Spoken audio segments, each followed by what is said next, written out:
টক খেতে কে না পছন্দ করে। আর তা যদি হয় জাম, তাহলে তো কোনো কথাই নেই। আমরা আজকে খেয়েছি জামের ভর্তা। তো খুব সিম্পলি আমরা জামের ভর্তা করে নিব। তো এর জন্য জামগুলোকে সুন্দর করে ধুয়ে নিচ্ছি। এগুলো আসলে অনেক দূর থেকে আসে, আর এগুলো যখন পাড়া হয় তখন অনেক ময়লা লেগে থাকে, এজন্য ভালোভাবে ধোয়াটাই শ্রেয়।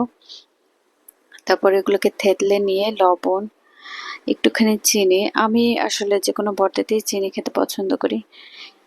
তো একটুখানি চিনি, শুকনো মরিচ, তেল সবকিছু দিয়ে সুন্দর করে মাখিয়ে নিয়ে রেডি হয়ে গেল আমাদের ভর্তা। তো এটা ভীষণই মজা ছিল, চিনি ছাড়াও খেতে খারাপ লাগে না, আমি একদিন খেয়েছি। তো ফাইনাল লুক ভীষণই মজা ছিল।